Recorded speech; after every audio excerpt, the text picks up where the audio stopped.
жанашырларым, қазақ тілі мен әдебиеті жаңа апталығының жабылу салтанатына қош келдіңіздер.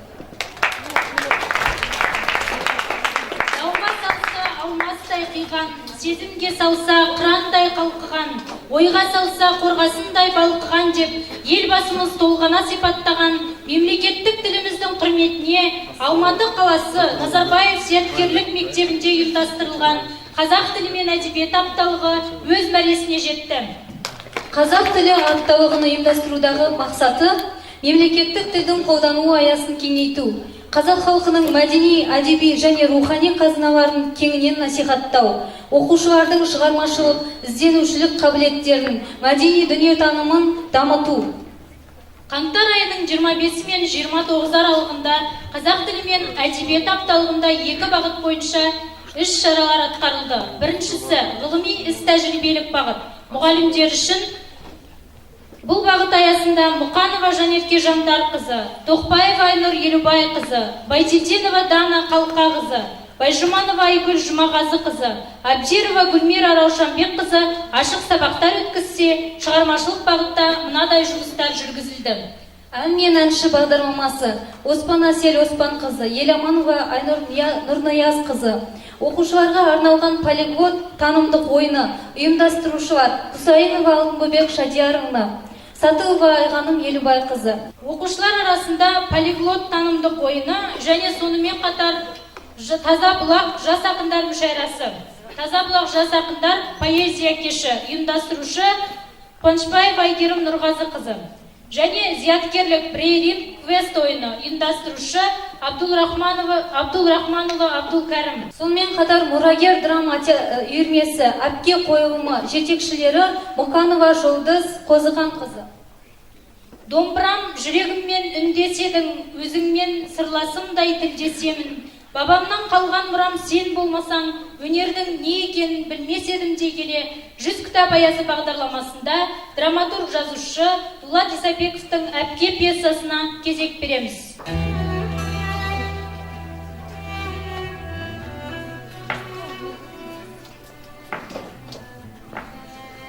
Илансаң бар ғой әпке, таңертеңнен бері Гаухар екеуміз нәр сыған жоқпыз. Немене, ақшаларың болмай қалды ма? Жоқ, өзің бергенде ақшам болды. Гаухарда құралақан емес, уақыт жоқ. Ательеге барып едік, 40 адам көп екен. Так что, әпкешка, бүгін алдыңа күнжара қойсаңда жей береміз. Ақшаларың болмаса, ательеге неге барыпсың деп? Жай, бұрынғы ақшалы кездерім есіме түсіп, ательеге ақшалы адамның барлығы жаңалық емес қой. Қолынан келсе, ақшасы барып көріп. Әпке, білесің бе, ательеге маркизе түсіпті. Гаухардан азын-аулақ ақша ала тұрмақ едік, жете алмадық. Жете алмағанысы дұрыс болыпты. Әйтпесе кейін қайдан қайтарар едік? Неге? Тауып береміз. Тимур ертең айлық алады емес. Оның айлығы өзінен артылмайтын болды ғой. Өткен жолы білесің бе? Партия мен оны бір қызбен қойдым. Меніңше финанс-жағын сол басқарады-ау деймін. Ойбай-ау, сендердің қарындарың аш екенін білмей қалдың ғой. Тамақты молыш жасайтын едім. Әлгі Темірбек бір досым ертіп алып келемде, жарай, солардың сыбағасын салып бере шалып. Жоқ әпке, үлкен болса да жетер. Неге? Оларға котлет қуырып беремін. Әпкешка бала сияқты, не айтсаң соған сене береді. О, әпкешка, котлетті көбірек пісір. О, біздің үйде той болып жатқан шамасы. Мамуя, мен білмейтін бұл қандай той? Ай, той емес, жай өзіміз. Келді төлетіміз. Келмейсің, сеніз бөліміз бар. Мамуля, біздің үйде той жоқ дейсің. Неге той жоқ? Той бар, енді болады.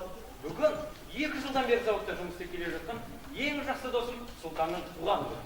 Және ол біздің босағаны бірінші рет аттап отыр. Демек, бір ғана емес, 2 той болу тиіс. Ал Камила шар сылталарындағы.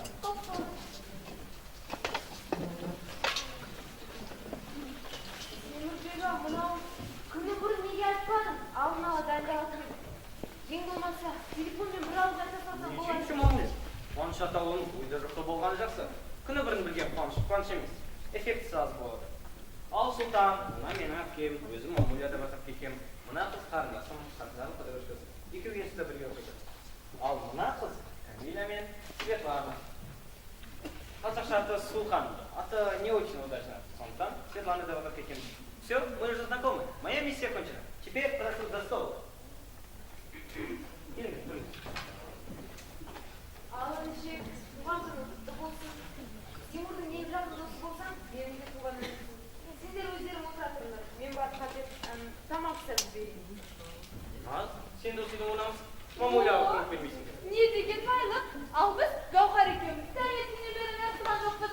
Байлық еш уақытта жұртқа бірдей бөлінбейді. Таба алмай жүрген асыңнан ит жегенін көресің. Ретсіз бөлген дүниенің. Құда!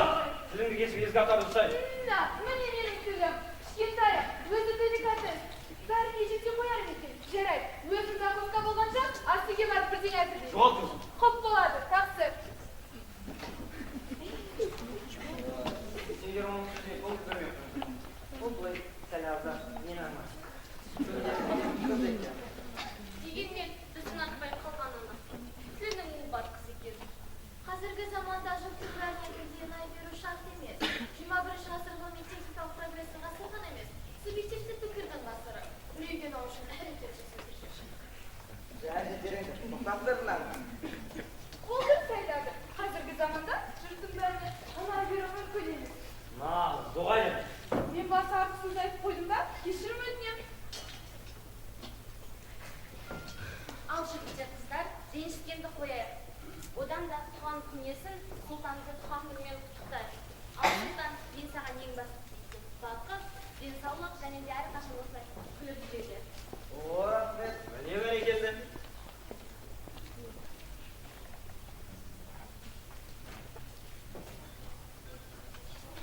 Тамақтан алып olsun.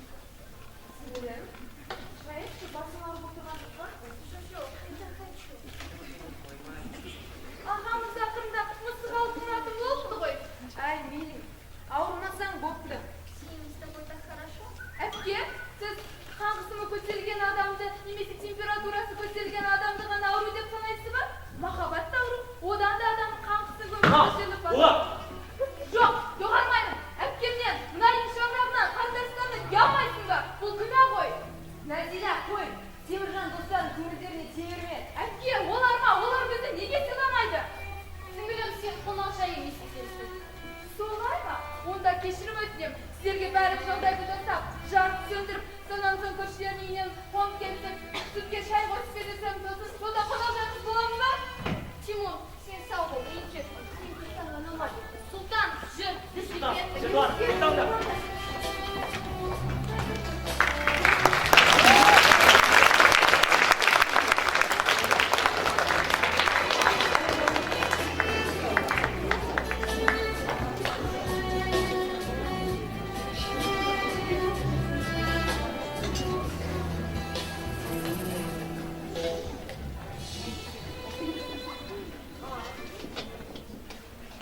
Жолдастар, біздің әпкелік жеке мәселесі бойынша үй жиналысына қош келдіңіздер. Түрлі себептермен жиналысымызға екі адамымыз қатысылмай кетті.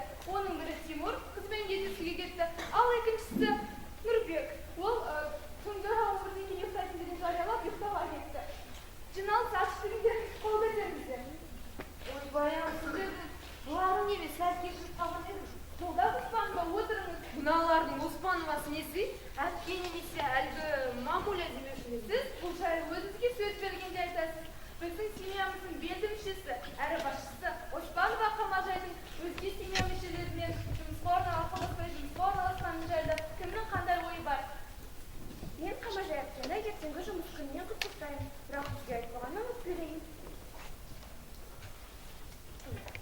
Ғылыми тұрғыдан қарағанда, әрбір адам өз қолына қай жағын болса да пайдалы болады. Өйткені ғылым адам ойын жемісі. Қол еңбек пен ой еңбегінің арасында айырмашылық жойылып, еңбекті творчество деп қарауға қалыптасып жатқан мына психология тұсында Сіз ғалым кесі лекция оқып тұрған жоқсыз ғой, нақтырақ сөйлеңізші. ғылымға негізделген дәлел айтысы болады.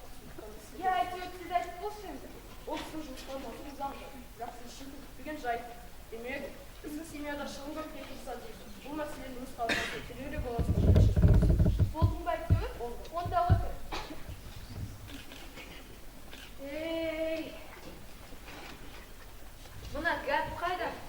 Сында сендер менің жұмысқа орналасып намыс көріп отыр екенсіңдер ғой. Сында мен не? Бізде қол қусырып отыра бермекпін бе? Жоқ, сіздің маған кондуктор боларың дегеніңізді ұнамайды. Бұларың дұрыс емес. Есесіне жұмыстың жаманы жоқ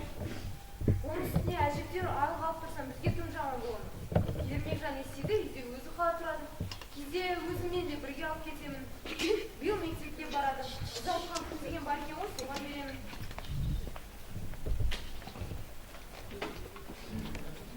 Саламатсыздар ма? Саламатсыздар ма? Түрлерін қатып өтінішті па? Тыныштық. Келіңдер, түрлер. Неге состық? Әпке, ұйықтамайсыз ба? Ертең ерте тұрып жұмысқа барасыз ғой. Жұмыссыз-ақ ерте тұрып үйренгенмін ғой. Жұмыс? Ол не жұмыс? Сіздің мамуляныз қызметі тақсы. Ертеңнен бастап жұмысқа шығады. Автобус кондукторы, айлығы да жүктü. Ай сайын төленетін сыдық ақшасы тағы бар. Мамуля, рас па? Рас. Ал біз Біздің несі? Сонда не болушы?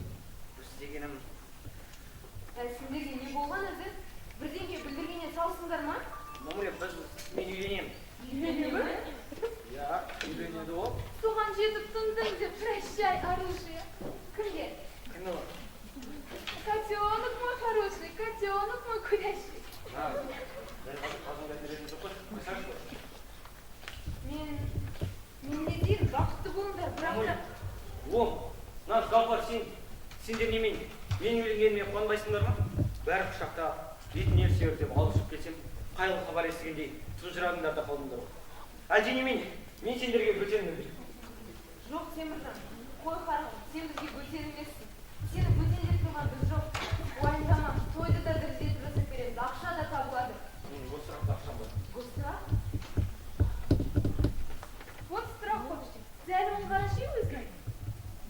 Теміржан, көтер басын, я түзеттім. Тоқтатыңдар күлкіні. Ал енді ең алдымен ағаның алдын.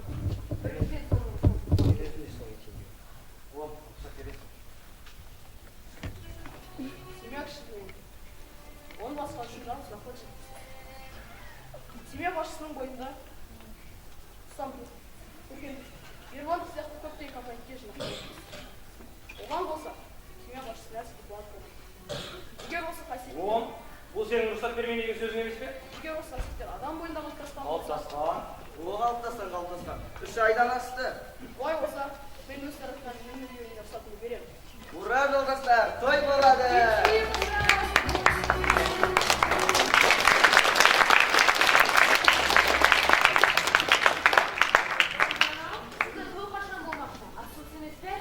Жоқ, асықпай қойыңдар. Уақыттарыңыз әлі толы.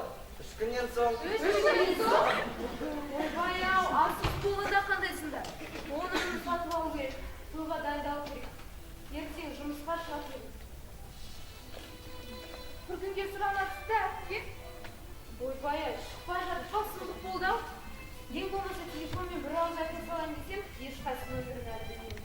Жарайды, ертеректі барамын енді. Ертең автобуста кондукторшы жұмыс істейді.